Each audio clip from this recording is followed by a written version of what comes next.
चलिए समझना शुरू करिए। चैप्टर का नाम है गांव का घर। बहुत अच्छा चैप्टर है। गांव के कुछ संस्कृति का जानकारी आपको इसमें मिलेगा, जो आप लोगों के ऊपर जो शहर का छाया पड़ रहा है, जिस कारण आपको समस्या होता होगा, मतलब आप नहीं सीख पाते होंगे गांव के घर, यानी कि गांव के कुछ संस्कारों को नहीं समझते होंगे। तो कुछ संस्कार, पूरा संस्कार तो नहीं सीख पाएगा गांव का पूरा संस्कार सीखने के लिए आपको गांव में निवास करना पड़ेगा। कुछ संस्कार आप सीखेंगे। लेखक है ज्ञानेंद्र पति। समझना शुरू करिए। लाइन पर उंगली दीजिए।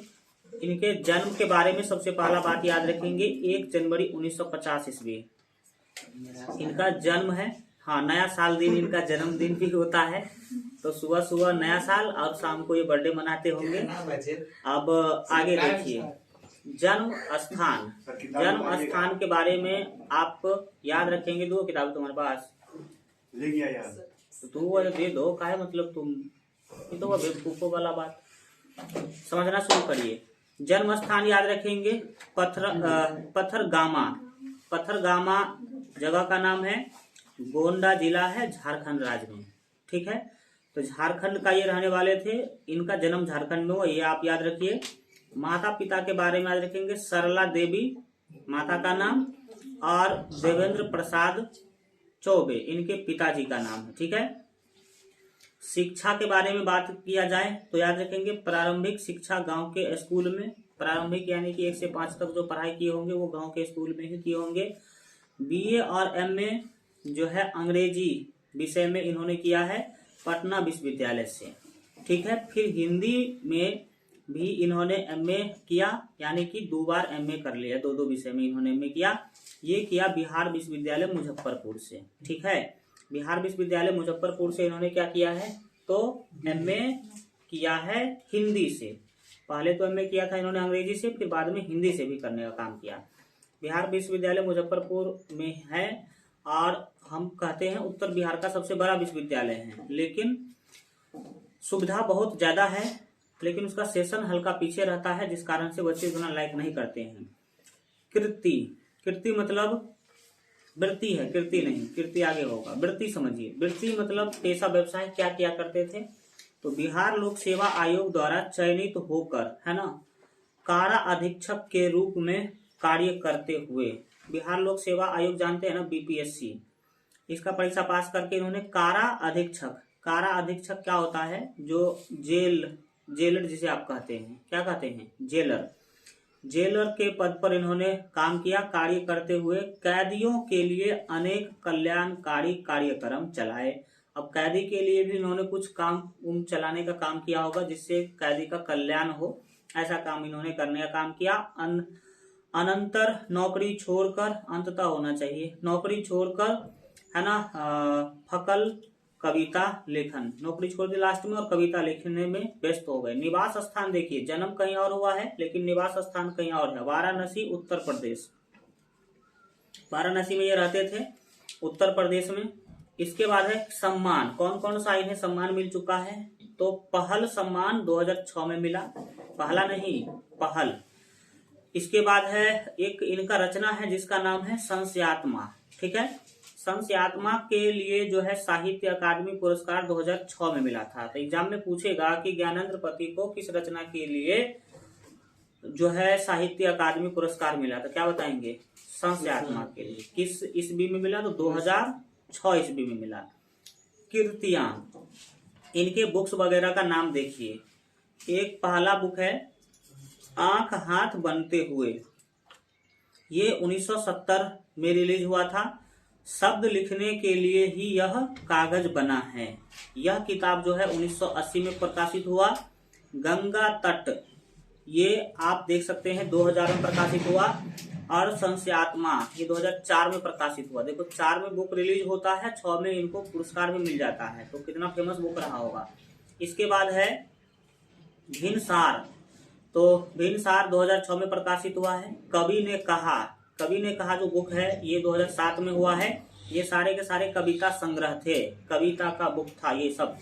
इसके बाद है एक चक्रा नगरी, ये काव्य नाटक का किताब है।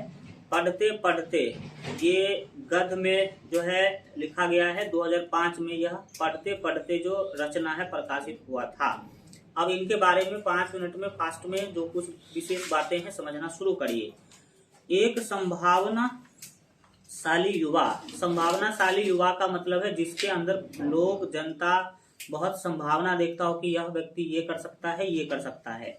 कवि के रूप में ज्ञानेंद्र पति 20वीं सदी के 8वें दशक में उदित हुए। 20वीं सदी के 8वां दशक का क्या मतलब बताओ? 20वां सदी का 8वां दशक का क्या मतलब, कब? इसका मतलब कब? हाँ, 1980। 1980 के आसपास ये जो है ना, मतलब लिखने का काम शुरू कर दिए थे, यही है। दशक में उदित हुए, ये प्रकाश में आए। अपने, है ना, शब्द चयन, भाषा, संवेदना की जागती, ठीक है, ताजगी और रचना विन्यास में यहाँ पर लिखा गया है कि आत्म सजग संबंध जैसी विशेषताओं के कारण उन्होंने हिंदी कविता में सुधी पाठकों का ध्यान आकृष्ट किया। इनमें क्या क्या खासियत था? तो ये शब्द चयन बहुत ही सोच समझ के करते थे। इनका भाषा और संवेदना में बहुत ही ताजगी देखने को मिलता था। ताजगी मतलब फुर्ती कह सकते हैं, बहुत ताजा हुआ करता था। और रचना करने का जो इनका तरीका था, इसी के कारण जो है ये पाठकों का ध्यान अपने ओर खींच पाए। पाठक मतलब जो पढ़ने वाले लोग होते हैं उसे कहा जाता है। पढ़ने वाले लोगों ने इसे पढ़ा। 1980 में आए, ठीक है, अपने दूसरे कविता संग्रह से उन्होंने विचारशील पाठकों और जो है स्वतंत्र मति विवेकवान आलोचकों को अपनी प्रतिभा, काव्य ऊर्जा और स्वाधीन सामर्थ्य से आश्वस्त किया। 1980 में इसका दूसरा जो किताब आया था कविता संग्रह, उससे इन्होंने किस तरह के पाठक को अपने ओर ध्यान खिंचवाया? तो विचारशील पाठक, जो विचार करने वाले हैं, जो स्वतंत्र मति के लोग हैं, उसको जो है अपने प्रतिभा, अपने काव्य ऊर्जा और स्वाधीन जो है सामर्थ्य से उनको भी आश्वस्त किए, यानी कि उनको भी समझा दिए कि भाई हम कुछ हैं, आप हमें भी पढ़ सकते हैं। जीवन और रचना में उनकी एक जैसी स्वनिर्भर एवं आत्मविश्वास पूर्ण गतिमति, जैसा उनका जीवन था वैसा ही रचना था। वो दोनों में स्वनिर्भर थे। स्वनिर्भर मतलब खुद पर निर्भर थे। और आत्मविश्वास पूर्ण गतिमति और अंदाज, अक्सर चालू हलकों में जो है हलकों में उन्हें संदेश का पात्र बनाते हैं। प्रचलित फैशन और रीतियों से बेपरवाह, फैशन और रीति रिवाज चलता है उससे बेपरवाह थे। उससे कोई इसको मतलब वगैरह नहीं रहता था कि क्या समाज में नया फैशन आया, क्या रीति रिवाज नया आया, उससे कोई इन्हें मतलब नहीं होता था। होने के कारण प्रायः जो है स्वार्थों पर टिकी गुटबंदी और ओछी मतलब तो छोटा, ठीक है ना, ओछी राजनीति, यानी कि जो छोटे सोच का जो राजनीति होता है से चालित लेखन प्रकाशन के संसार का चालू प्रवाह उनसे कतराकर जो है निकलता रहा। मतलब जो ये ऐसे लोग होते थे, छोटे राजनीति करने वाले लोग, उनके लेखन से निकलता रहा। इनके लेखन में इसको कभी भी स्थान नहीं मिला, यानी कि जो छोटे सोच के राजनीतिक करने वाले जो लोग हैं उनके बारे में कभी इन्होंने रचना किया ही नहीं। किंतु ज्ञानेंद्र पति एक ऐसे अध्ययनशील और मनीषा धर्मी रचनाकार हैं जो निजी संबंधों, सामाजिक रिश्तों और रचना धर्मों को अपने ही ढंग से, है ना, रचते गढ़ते हुए निरंतर आगे बढ़ते रहे। मनीषी धर्म मतलब जो मनुष्य का धर्म है। अध्ययनशील मतलब ये हमेशा सीखने का काम किया करते थे, उस कारण से ये हमेशा आगे ही बढ़ते चले गए। लेखक संगठनों, सब कुछ का संगठन होता है। लेबर है ना, तो लेबर का भी संगठन होता है। ताड़ी बेचने वाले लोग हैं तो उसका भी संगठन होता है। जैसे ड्राइवर है तो ड्राइवर का भी क्या होता है, संगठन होता है। तो उस तरह से लेखक का भी क्या होता है, संगठन। लेखक संगठनों, साहित्यिक, राजनीति और लेन देन से सतही व्यवहारों, है ना, वर्तावों की उन्होंने कभी चिंता नहीं की। लेखक संगठन क्या कर रहा है, साहित्य के जो राजनीतिक करने वाले लोग हैं वो क्या कर रहे हैं, कभी उससे इन्होंने मतलब ही नहीं रखा और रखना भी नहीं चाहिए। आप किसी भी क्षेत्र में जाइए तो आप अपने संगठन से ज्यादा माने मतलब मत रखिए, आप अपने काम से ज्यादा माने मतलब रखिए। आपका अगर काम अच्छा होगा तो कोई दिक्कत नहीं होगा। संगठन कोई ज्यादा वैल्यू नहीं रखता है। और जब आपको लगे कि हाँ बहुत जरूरी है तब आपको उसका साथ भी देना चाहिए। जैसे भी ड्राइवर संगठन वालों ने काम किया तो कुछ राहत मिला है। अब कोई उसको संगठन को ही नहीं मानता तो काम चलने वाला था। संगठन ने एक बार घोषणा किया कि 4 दिन का छुट्टी मारेंगे, पूरा भारत में सारे ड्राइवर क्या कर दिए, गाड़ी छोड़ दिए। और जो नहीं मानेगा कि हम अपने संगठन का बात ही नहीं मानते हैं तब नहीं छोड़ता। वो अपनी गतिविधियों और रंग ढंग से वे प्रायः एक व्यक्तिवादी रचनाकार के रूप में इंगित किए जाते हैं। व्यक्तिवादी रचनाकार का मतलब है केवल खुद के सोच से आगे चलने वाले, किंतु उन्हीं के बीच जो रचना की जगह रचनाकार को देखकर अपना निष्कर्ष रखते हैं, क्योंकि अपने बारे में वे स्वयं जानते हैं। सही बात है, आप क्या है वो आप तो खुद ही जानते हैं। उनका रचना कर्म नीरा शब्द व्यापार है, खोखला और सारहीन का मतलब है मतलब जिसमें कोई जो है ज्ञान की बातें ही ना हो, एक मिथ्य कर्म। ये जो है ना खोखला और सारहीन होता है। और मिथ्य कर्म मतलब झूठा काम। मिथ्य मतलब क्या होता है, झूठा काम होता है। ज्ञानेंद्र पति अपनी समझ, संवेदना और दृष्टिकोण में ही नहीं, जीवन व्यवहार संबंधों और रचना के भीतर बाहर के सच में भी व्यक्तिवादी के फर्क को समझते और जाहिर करते हुए कवि और कविता के सामाजिक सरोकारों में सजग अंतर्निष्ठा और बनाए रखने वाले रचनाकार हैं। तो व्यक्तिवादी चीजों पर ही ज्यादा ध्यान देने का काम किए हैं। उनका रचना संसार इतना उसका जो है ज्वलंत साक्ष्य है। ज्वलंत साक्ष्य मतलब एकदम प्रमाण देता है उनका रचना की कैसा ये काम किया करते थे।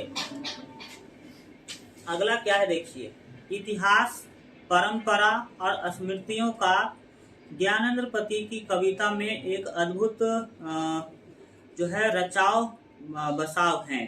किस का ज्यादा देखने को मिलता है तो इतिहास का और परंपराओं का, स्मृतियों का जो चीजें हैं वो ज्यादा ज्ञानेंद्र पति के रचना में देखने को मिलता है। इतिहास से रिलेटेड ज्यादा चीजें लिखते हैं।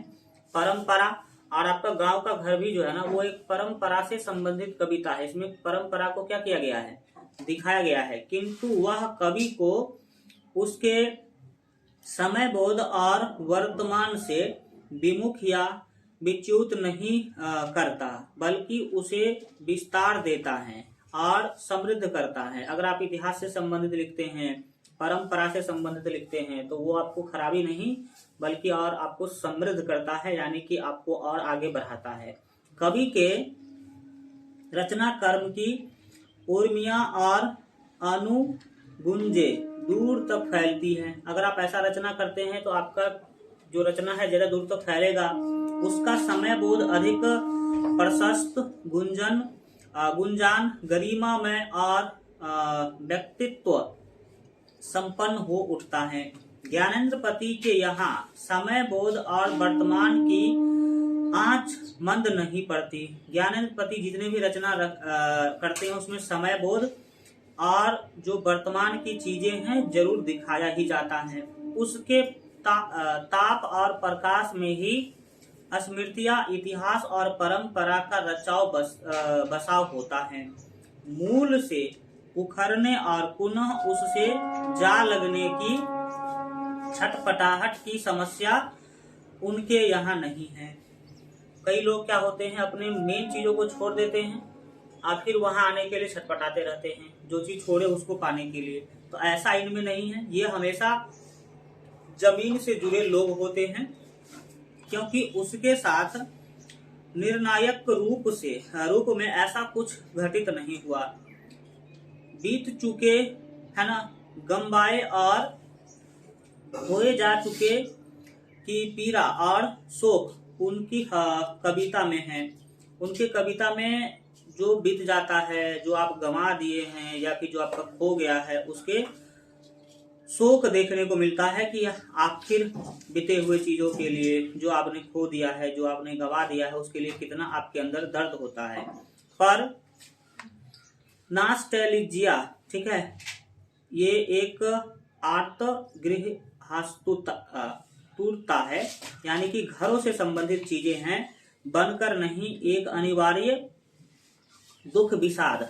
दुख मतलब कष्ट, विषाद मतलब वही होता है दुख विषाद की तरह, जो यथार्थ की प्राप्ति को, कवि के अनुभव को गहराता है और कविता के चेहरे को जो है मानवीय विश्वसनीयता प्रदान करता है। ज्ञानेंद्र पति वस्तुओं, दृश्यों, प्रसंगों के निरीक्षण पर्यवेक्षण का अपना अलग अंदाज आज भी बदस्तूर बनाए हुए हैं। शब्द चयन और काव्य भाषा के तल पर सावधान चयन, धर्मिता और प्रयोगों का जो है सिलसिला उनकी कविता में आज भी अटूट है। जैसे पहले कविता लिखा करते थे, ऐसे आज भी वो लिखते हैं। कदाचित वह जरूरत के मुताबिक बढ़ा भी है, जैसे जैसे जरूरत बढ़ा वैसे वैसे उनके रचना में भी चीजें बढ़ा भी है। एक रचना इसका गंगा तट, रचना का नाम है, इसमें नहीं था, पीछे लिखा होगा। गंगा तट नामक संग्रह के द्वारा अपने जो है समकालीनों के बीच उन्होंने अद्भुत, ठीक है, अर्जनात्मक स्थैर्य और धैर्य प्रमाणित कर दिखाया है। अपने समकालीन का मतलब है उनके समय में जितने कवि हुए हैं, सब में इन्होंने एक अलग छाप छोड़ने का काम किया है गंगा तट रचना के कारण। उनकी कविता के उत्सव विपुल और बहुरूप हैं, मतलब अलग ही होता है। पाठक की उत्सुकता उनमें बढ़ी है, यानी कि इनको पढ़ने वाले लोगों की संख्या धीरे धीरे बढ़ी है। ये बातें आप याद रखें। आपके लोग तो पढ़ते ही नहीं है। अच्छे अच्छे कवि का किताब, रचना, कहानी, नाटक आपको पढ़ने चाहिए। और आज के युवा को तो अपना सिलेबस नहीं पढ़ पाते हैं, तो वो क्या ही पढ़ेगा दूसरों का साहित्य, ठीक है। तो इसीलिए, और आजकल देखते हैं कि बड़े बड़े एग्जाम में भी लोग हिंदी को अपना विषय नहीं बनाते हैं, क्योंकि हिंदी का साहित्य बहुत बड़ा है।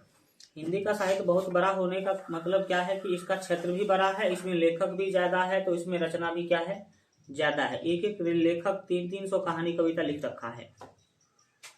मैथिली का साहित्य बहुत छोटा है, तो बहुत सारे जो लोग हैं मैथिली को अपना विषय बना लेते हैं, क्योंकि इसमें बहुत ज्यादा रचना नहीं है। इस गांव का घर कविता के बारे में एक लाइन लिखा गया, नीचे क्या लिखा दे, उनके नवीनतम कविता संग्रह जिसका नाम है संशयात्मा से ली गई प्रस्तुत कविता ऊपर कही गई बातों को उदाहरित और प्रमाणित करती है। ऊपर जितना भी बात कहा गया है कि इनका रचना जनरली जो है इतिहास से रिलेटेड होता है, परंपरा से रिलेटेड होता है, ऊपर कहा गया है ना, उसी सब बातों को एक उदाहरण के रूप में गांव का घर आपको यहाँ पर देखने को क्या होगा, मिलेगा। देखिए, गांव का घर मतलब गांव का घर, गांव के घर के दो खासियत को कवि ने यहाँ पर दिखाया है। गांव के घर के दो खासियत के बारे में बात किया है कि आखिर गांव के घर का क्या खासियत होता है। बताइए कुछ आप लोग खासियत। एगो तो बोला कि अगना में चूल्ही होता है, चलो ठीक, और बताइए। देखिए, अब आप समझना शुरू करिए मेरे स्तर से गांव के घर को, सुनोगे केवल ध्यान से। वर्तमान समय का एक कड़वा सच यह है कि विज्ञान की कृपा से शहरी संस्कृति गांव में पहुंच गई है। सही बात है। आज के समय का यह सच्चाई है कि विज्ञान के कारण शहर का जो संस्कार है, संस्कृति है, वो गांव में भी क्या हो चुका है, पहुंच चुका है। और इससे भारतीय गांव की एक चिर परिचित पहचान नष्ट हो गई है। भारतीय गांव का जो पहचान था वो क्या हो चुका है, खत्म हो चुका है। क्योंकि शहर वाला संस्कार, रीति रिवाज, स्टाइल सब कहाँ पहुंच चुका है, गांव में पहुंच चुका है। इसीलिए गांव का अपना पहचान खत्म हो चुका है। गांव की संस्कृति बदल गई है। संस्कृति जानते हैं ना, जो रीति रिवाज होता है। और उसकी दशा यह है कि वे मोर का पंख लगाकर मोर बनने वाले कौवे की तरह न तो मोर रहे और न कौवा। वह कौवा, जो एक कहानी सुना होगा, इसमें कौवा क्या करते हैं, मोर का पंख लगा लेते हैं ताकि वो भी मोर के जैसा दिखे। ऐसा करने से वो कौवा न तो मोर बना और न ही कौवा रहा। वही हाल हो चुका है गांव के लोगों का। गांव के लोग भी मोर का पंख लगाने की कोशिश कर रहे हैं, शहर वालों का कॉपी करने की कोशिश कर रहे हैं। इस स्थिति में न तो वो शहरी कहलाता है न ग्रामीण कहलाता है। क्या एग्जाम्पल? सारा चीज तो बदल ही चुका है। तुम्हारा खाना बदल चुका है, तुम्हारा रीति रिवाज बदल चुका है, तुम्हारा पहनावा बदल चुका है, संस्कार बदल चुका है गांव का। तो क्या ही इसमें तुम उदाहरण लेगा हैं? आप देखिए, गांव के लोग ऐसे ऐसे कपड़े पहन के निकलेंगे कि जिसको कहेगा कि नहीं तुम गांव के लोग हैं, ये पहचान नहीं पाएगा मार्केट में कि कौन गांव वाला है, कौन शहर वाला है। संस्कार में हमारा संस्कार बदलता, कोई बालक है पैर नहीं चला, संस्कार में फर्क आ गया है। सारे पश्चिमी सभ्यता का हम लोग क्या कर रहे हैं, कॉपी कर रहे हैं। ज्ञानेंद्र पति ने अपनी कविता गांव का घर में गांव की इसी है ना विद्रूपता की चित्रण करते हुए इस बात की ओर संकेत किया है कि आज गांव को शहर गिलते जा रहा है। शहर गिल रहा है, शहर खत्म करते जा रहा है गांव को, जिसके कारण एक कुरूप परिवेश गांव के सौंदर्य को निगल रहा है। कुरूप परिवेश किसको कहा गया? शहर के परिवेश को कुरूप कहा गया है, खराब कहा गया है। यहाँ पर संस्कार की चीजें बहुत ही क्या होती है, कम होती है। ठीक है, और गांव के चीजों को वो आप धीरे धीरे खत्म करता जा रहा है। कवि गांव के घर की पहचान रेखांकित करते हुए दो चित्र प्रस्तुत करता है।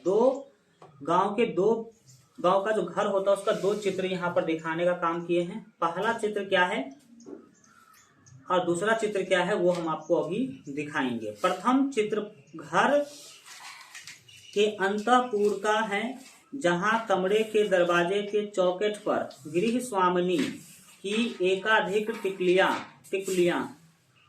पता है ना, ये पता है हाँ। तो टिकुलियां जो है सहजन की गोंद से साट दी गई हैं।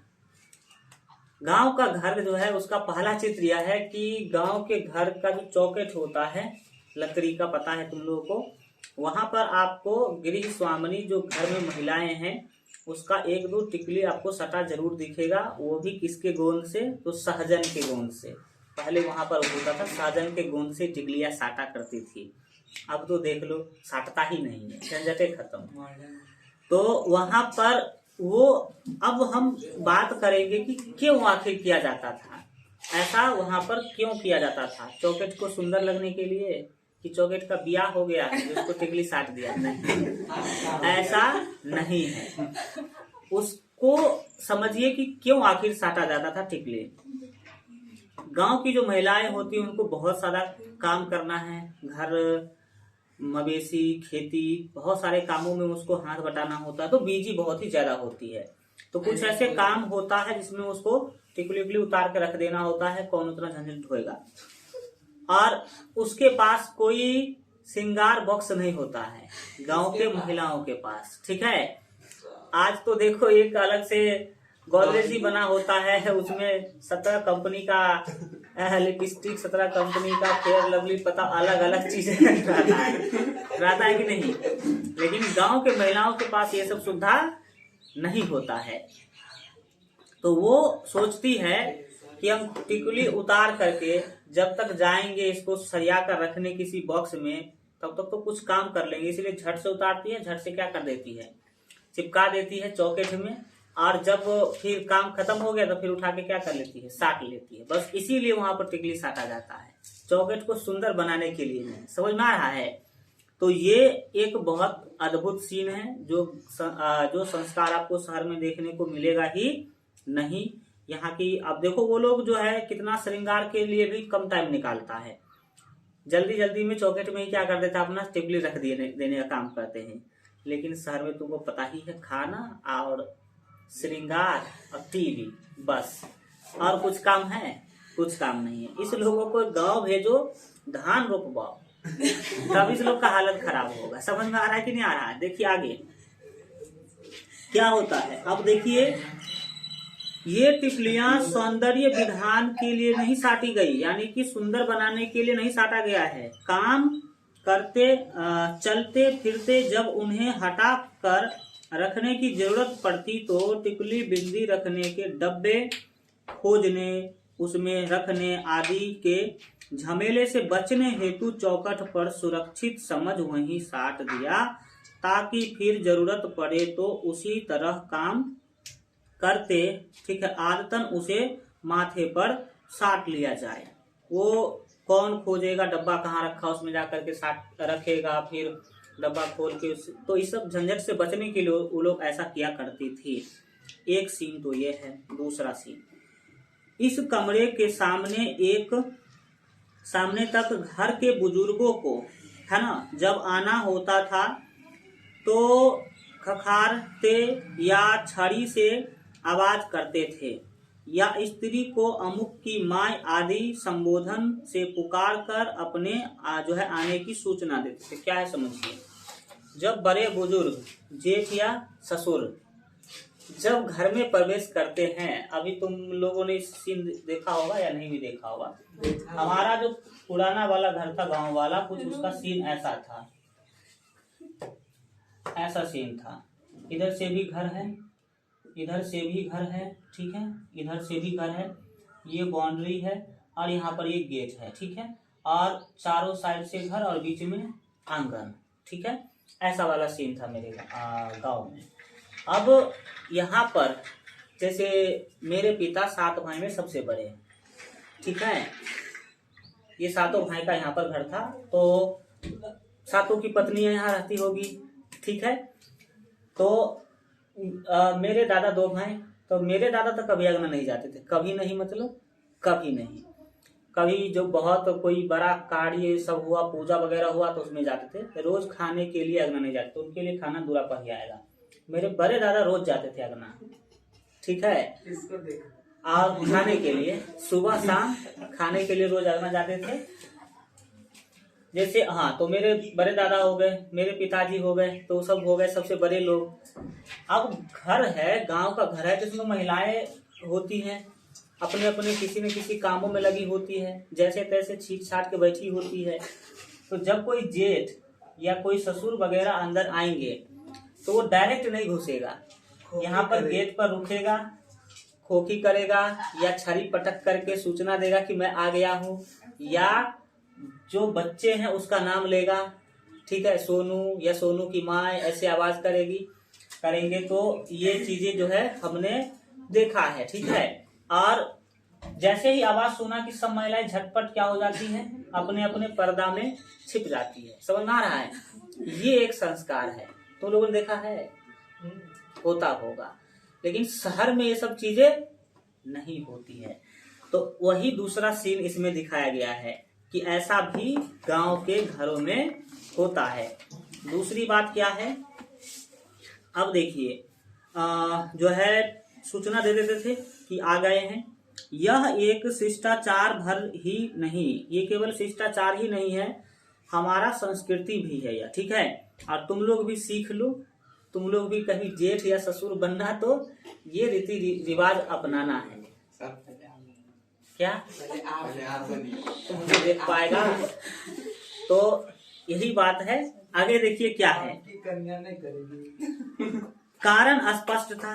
ऐसा क्यों करते थे जो बड़े बुजुर्ग होते थे, ऐसा क्यों करते थे सुनिए। बहू बेटियां जिस स्थिति में हो सावधान हो जाए, ऐसा इसीलिए वो लोग सूचना देते थे। और करने के बाद किसी से कोई नहीं मुझाता, पता है गाँव क्या करने के बाद झगड़ा हो जाएगा ना, हाँ, कौन है नहीं झापता, बेवकूफ है। झगड़ा अपने स्तर पर है, आपका संस्कार अपने स्तर पर है। समझ में आ रहा है कि नहीं आ रहा है? क्या होता है और आगे देखिए, सावधान हो जाए और पर्दा कर ले, ताकि पारिवारिक शील मर्यादा का निर्वाह होता रहे, ऐसा इसीलिए किया जाता था। दूसरा चित्र चौखट के बगल में, ये तो पहला ही चित्र का चर्चा है, ये वाला सीन टिकली वाला सीन। अब दूसरा सीन का चर्चा हो रहा है। चौखट जो होता है उसके बगल में देखिए क्या होता है। दूसरा चित्र चौखट के बगल में अंकित, अंकित मतलब लिखा हुआ, दूध वाले हाथों से बने दूधिया छाप का, दूधिया छाप का। जैसे अभी आप लोगों के यहाँ दूध या पेपर वगैरह पर डे आता होगा तो आप लिखते होंगे या कैलेंडर में टिक मारते होंगे, ये सब आपके पास सुविधा है। लेकिन गांव के महिलाओं के पास उतना सुविधा नहीं है। उसके यहाँ जो दूध वाले दूध दे जाते हैं तो वो एक उंगली दूध में डुबा लेते हैं और ऐसे दीवार पे एक निशान दे देते हैं। फिर अगला दिन दे जाएगा एक निशान और एक निशान और एक निशान और। महीना के अंतिम में इसको गिना जाएगा कि कितना है, उतना दूध समझा जाएगा, उतना दिया जाएगा पैसा उसको। यही हिसाब का तरीका होता है गांव में। अब तो सब जगह पढ़े लिखे लोग आ चुके हैं, पहले होता था ऐसा ही, ठीक है। या दूध का दे देते निशान या गोबर से साइन बना देते थे, ऐसा हुआ करता था। एक सीन यह है। तो यहाँ पर यह दूध देने वाले ग्वाले दादा के द्वारा उठौना दिए गए दूध का हिसाब है। वो जो दूध के अंगूठों से जो साइन दिया गया है चौखट के बगल में, वो क्या है समझ में आ गया। जितनी छाप उतने दिन, जितना छाप है उतना ही दिन समझा जाएगा कि आपने दूध क्या किया है, दिया है। बस गिन लिया और हिसाब कर दिया, इसी को गिन के हिसाब हो जाता था, विश्वास होता था पहले। तात्पर्य यह कि गांव का घर अपने ढंग से पारिवारिक शिष्टाचार और सामाजिक व्यवहार का जीवंत दस्तावेज है। जो गांव का घर है, शिष्टाचार है, नियम है, कानून है, अपने आप में एक दस्तावेज है। जो आप डायरी बनाते हैं ना, वो खुद एक क्या है, डायरी है गांव का घर। वह सुंदर भले न हो मगर आत्मीयता पूर्ण तो है ही, यानी कि देखने में अच्छा नहीं लगे लेकिन आत्मीयता पूर्ण है। मतलब ये ईमानदारी के साथ किया जाता है और उसी के अनुसार हिसाब होता है। बाहर से नहीं भीतर से सुंदर रागपूर्ण।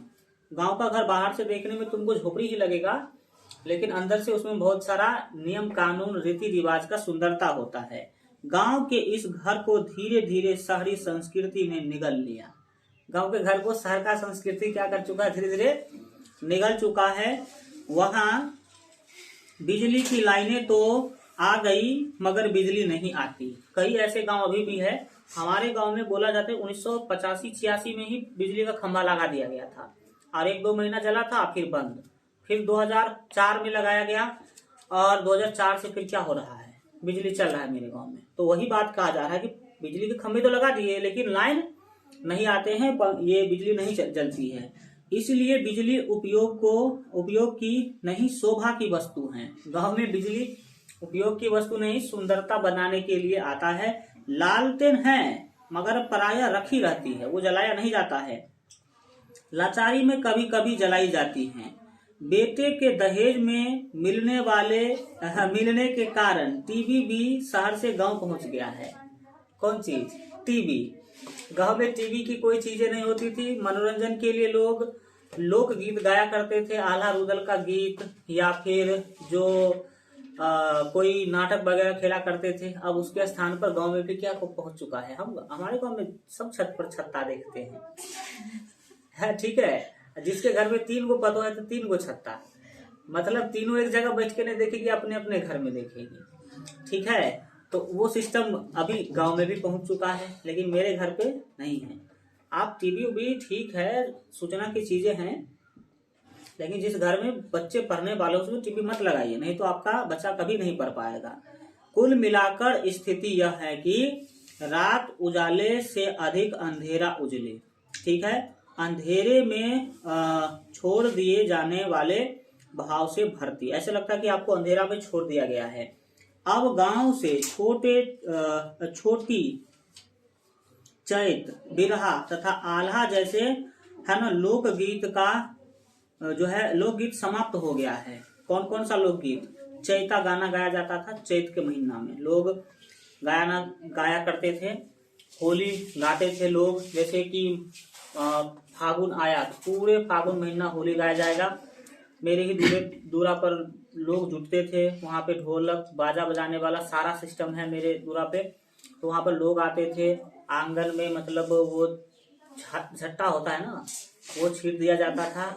झट्टा पे ही सब बैठेंगे, कोई ढोल बजाएगा, कोई झाल बजाएगा, कोई हारमोनिया बजाएगा, और 2-2 3-3 घंटे होली गाएगा रात को। ठीक है, पूरे मार्च महीने में, चैत महीने में चैता गाएगा, बिरहा गाएगा। बिरहा भी एक गाना का ही प्रकार है। जैसे आप लोगों के समय में डीजे सॉन्ग है, रैप सॉन्ग है, और पता नहीं कौन कौन सा सॉन्ग है, उसी तरह से उस समय में ये सॉन्ग का प्रकार हुआ करता था। किसका? ठीक है, तो सॉन्ग का प्रकार उस समय में भी अलग अलग था, तो वो लोग गाया करते थे। वो भी अब क्या हो चुका है, समाप्त हो चुका है। उसको छोड़ करके लोग क्या देख रहे हैं, टीवी। समझ में आ रहा है? हाँ। वो सब गाना बजाना छोड़ के टीवी देखते हैं, और ये अब अपनी जन्मभूमि जो है अर्थात गांव से निर्वासित होकर मर गए हैं या मर रहे हैं। कौन चीज सब? होली का गाना, चैत में गाए जाने वाला गाना, बिरहा, आल्हा रुदल का गाना, ये सब खत्म हो चुका है धीरे धीरे। 10 कोस दूर शहर से हो रहे सर्कस, है ना, शहर से हो रहे सर्कस का बुलावा उसके टॉर्च की रोशनी की तरह गांव में पहुंच रहा है। जैसे टॉर्च का रोशनी पहुंचता है ना, वैसे ही कहीं शहर में सर्कस हो रहा है तो उसका सूचना पहुंच रहा है। और गांव के लोग सर्कस देखने क्या हो रहे हैं, पहुंच रहे हैं। जिस गांव के लोग कबड्डी देखा करते थे, कबड्डी खेला करते थे, अब वो शहर के रंग में रंगा रहे हैं और सर्कस में आ रहे हैं। समझ में आ रहा है? अपना कर्तव्य छोड़ करके दूसरे के कर्तव्य को देखने आते हैं। वही है, कविता के अंत में एक बड़ा ही स्वाभाविक चित्र प्रस्तुत करता है। वह चित्र गांव और शहर के अंतर के साथ साथ शहर की कुरूपता का दस्तावेज भी है। शहर कितना कुरूप है, कुरूप मतलब खराब रूप वाला होता है, वह दिखाया है कवि ने।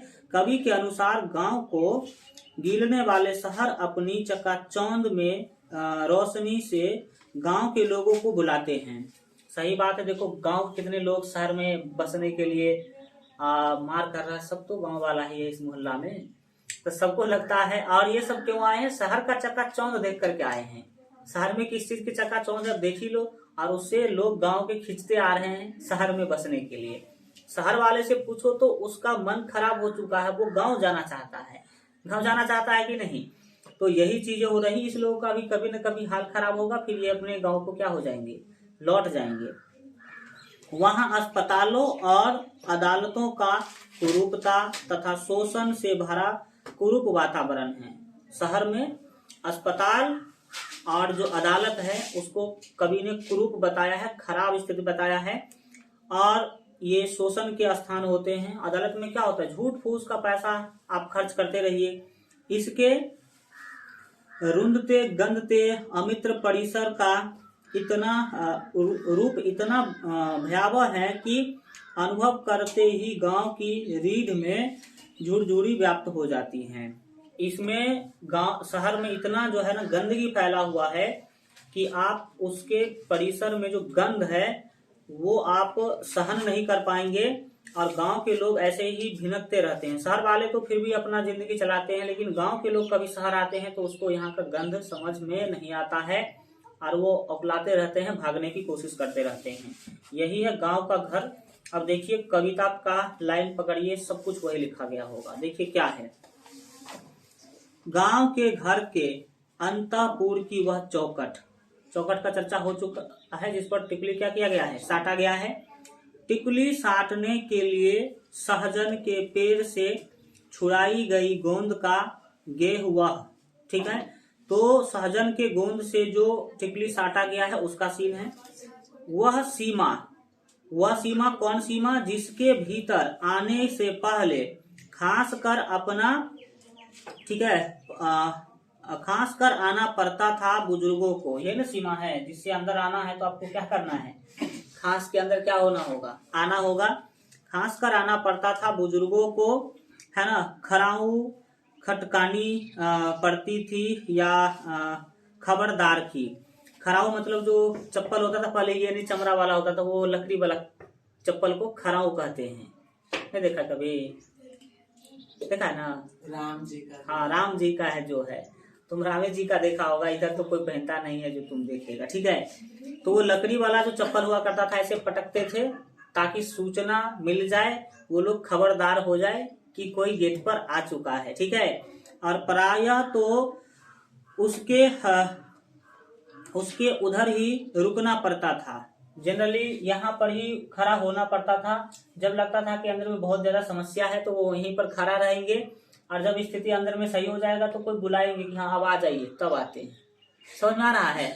तो यहाँ पर वही दिखाया गया है कि प्रायः तो उसके उधर ही रुकना पड़ता था, एक अदृश्य पर्दे के पार से पुकारना पड़ता था। और जब सब स्थिति ठीक हो जाए तो इसी में से कोई एक महिला पर्दा में छुपी है, आप बुला रहे कि अब आ जाओ ठीक है। तो ये यहाँ से क्या है, ये जाते थे, ठीक है। किसी को बगैर नाम लिए, आप जो महिलाएं हैं वो नाम लेके नहीं पुकार सकती है, क्योंकि उस अपने ससुर का, अपने जेठ का नाम नहीं लिया जाता है। ये इसीलिए वो लोग नाम नहीं लेती थी, केवल बिना नाम लिए उसको पुकारने का काम किया करती थी, ठीक है। नाम नहीं लेने का क्या ये है, कई सारा रीति रिवाज जुड़ा है कि नाम नहीं लेना है, और कई सारे लोग कहते हैं कि इससे उम्र बढ़ता है। उम्र बढ़े या ना बढ़े, संस्कार आपका दिखता है। क्या दिखता है? संस्कार। आजकल शहर में सब नाम ले रहा है, सब कर रहा है, तो इससे उसका संस्कार दिखता है। समझ में आ रहा है कि नहीं आ रहा है? तो अगर आप नहीं लेते हैं नाम तो आपको कहा जाएगा कि आप पुराने सोच के लोग हैं, एक रति भी मॉडर्न वाला आदत नहीं है। तो क्या करेगा तुम वैसा मॉडर्न वाला आदत लेकर जो तुम्हारे संस्कार को ही खत्म कर दे? बताओ, कुछ फायदा है उस मॉडर्न वाले रीति रिवाज को अपनाने से? तो उस बातों को समझिए। तो बगैर नाम लिए वो लोग पुकारा करती थी, जिसकी तर्जनी की नोक जो है धारण किए रहती थी। सारे काम सहज शंख के चिन्ह की तरह। गांव के घर की उस चौखट के बगल में गेरू लिपि भीत पर, गेरू लिपि भीत का मतलब है जो गेरुआ कलर का पेंटिंग रहता है दीवार पे, भीत मतलब दीवाल, भीत मतलब दीवाल, भीत पर दूध डूबे अंगूठे के छाप। किसके छाप? दूध डुबा करके जो अंगूठा का छाप लगाती थी वो क्या है? तो उठौना दूध लाने वाले बूढ़े ग्वाला दादा के, ठीक है। हमारे बचपन के भाल पर दुग्ध तिलक, कई बार जो है जो दूध आता था तो ऐसे डुबा करके बच्चों को ऐसे लगा दिया जाता था। तो ये सब पहले हुआ करता था। भाल मतलब क्या होता है? माथा होता है, दूध का तिलक लगा दिया करते थे लोग।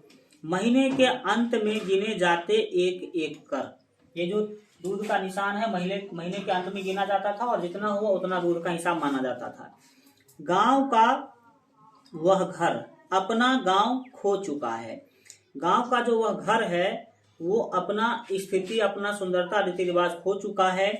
पंचायती राज के राज में जैसे खो गए पंच सरपंच। पंचायती राज जब से आया तब से पंच और सरपंच क्या हो चुके? परमेश्वर। हाँ, पंच परमेश्वर क्या हो चुके हैं? खो चुके हैं। क्या है समझिए। पहले जो गांव में कोई मामला होता था, झगड़ा लड़ाई, तो गांव के होते थे सरपंच, गांव अपना, और वही फैसला करते थे। लेकिन जब से पंचायती राज आया है तब से सारा चीज जो है सरपंच के हाथ में जो चुन के आते हैं और मुखिया के हाथों में चला गया, और ये लोग कभी अच्छा न्याय नहीं करते हैं, क्योंकि इस लोगों को वोट लेना है। अब जैसे मान लीजिए कि कहीं पर पंचायती करने जाना है, मुखिया जी गए वहां पर और फैसला किसी के विरोध में क्या कर देंगे? सुना देंगे। तो उसको पता है कि जिसके विरोध में फैसला सुनाएंगे वो हमें वोट देने वाला नहीं है। इसीलिए आजकल कहीं भी सही पंचायती होता ही नहीं है, वो सही फैसला देते ही नहीं है, एकदम उलझा के रख देगा, ताकि दोनों को मतलब लीपा पोती करने का काम करते हैं, ताकि दोनों तरफ से उनको जो है ये ना मिले। तो इससे क्या हो पाता है कि सही न्याय नहीं मिल पाता है। दूसरी बात है कि पहले ऐसा सिस्टम नहीं था। पहले जो सरपंच होते थे गांव के, वो जाने माने लोग, चुने लोग होते थे, और उसको वोट की चिंता नहीं होती थी, तो वो सही फैसला करते थे। अगर आपको समझना है कि कितने पंच हुआ करते थे, एक कहानी है पंच परमेश्वर, ठीक है ना। और पंच परमेश्वर कहानी आपको यूट्यूब पर भी मिल जाएगा, या फिर आप गूगल पे सर्च करिए पंच परमेश्वर कहानी, तो आपको वहां मिल जाएगा, तो वहां से पढ़िए, तब पता चलेगा कि कितना अच्छा फैसला पहले होता था। अपने माए बाप के प्रति, अपने दोस्त के प्रति भी सही फैसला सुनाते थे लोग, जैसा करा उस तरह का। तो जैसे सरपंच सबका स्थिति खत्म हो गया पंचायत में, अब क्या है, बिजली बत्ती आ गई है ना, आ गई, कब की, बहुत पहले आ चुकी है, बनी रहने से अधिक गई रहने वाली। ऐसा बिजली है जो आने से ज्यादा जाने वाली, मतलब खंभे तो लगा दिए गए हैं लेकिन बनी रहने से गई रहने वाली बिजली है, वो बढ़ती ही नहीं है। उसके बिटौआ के दहेज में टीवी भी आ चुका है, बेटा के दहेज में टीवी मिला, वो भी आ चुका है। लालटेन है अब भी दिन भर लाओ में कैलेंडर से उसको लेकिन ढक दिया गया है। रात उजाले से अधिक अंधेरा उगलती है, रात जो है उजाला से अधिक क्या उगल रही, अंधेरा, अंधेरे में छोड़ दिए जाने के भाव से भरती, ऐसा लगता है कि अंधेरा में आपको छोड़ दिया जाएगा। अधिक चकाचौंध रोशनी में मदमस्त ऑर्केस्ट्रा बज रहा है कहीं बहुत दूर। ये ऑर्केस्ट्रा वाला सीन पहुंच चुका है गांव में भी, और गांव की संस्कृति को खराब कर रहा है। पट भिरकाए की आवाज भी नहीं आती यहाँ तक, न आवाज की रोशनी, न रोशनी की आवाज। चोरी है ना, होरी है, चोरी नहीं है, होरी मतलब होली का गाना। होरी चैती बिरहा आल्हा गुंजे, होली का गीत, चैती का गीत और बिरहा। बिरहा एक गाना का प्रकार होता है, ठीक है। बिरहा मुख्य रूप से वह गाना होता है जिसमें अगर मान लीजिए किसी के पत्नी ने उसे छोड़ दिया, तब जो आप गाना गाते हैं पत्नी के याद में, वही गाना होता है बिरहा, याद रहेगा। तो YouTube पर भी जाके सर्च कर लेना, YouTube पर जाके सर्च करना बिरहा सॉन्ग, तो तुमको पता चलेगा कि सही में वही बात होता है। अगर किसी का पत्नी ने छोड़ दिया उसे, तो पत्नी के गम में, पत्नी अगर छोड़ देती है तो पत्नी के गम में जो गाना गाया जाता है उसे ही बिरहा कहते हैं। तो बिरहा गाते थे पहले लोग। आल्हा रुदल के गाना जो होते थे वो सब नहीं देखने को मिलता है। लोक गीति की जन्म भूमि में भटकता है, ये सब अब भटक रहा है। एक शोक गीति अनगाया अनसुना, जो शोक गीति समझ लीजिए, जो नए नए गाना, उसको शोक गीति कहा गया है। आकाश और अंधेरे को काटते 10 कोस दूर शहर से आने वाला सर्कस का प्रकाश बुलौआ, सर्कस का प्रकाश आ रहा है, गांव के लोगों को बुला रहा है कि आप सर्कस में क्या करिए, आइए। तो कब का मर चुका है, कब का मर चुका है कौन, कब का मर चुका है कि जैसे गिर गया हो, है ना, गज दंतों को गवा कर कोई हाथी। गजदंत क्या होता है, हाथी का जो बाहर वाला दांत होता है उसे गजदंत कहते हैं। उसको गिरा करके जिस तरह से हाथी गिर जाते हैं धरती पर, उसी तरह हमारा संस्कृति खत्म हो चुका है।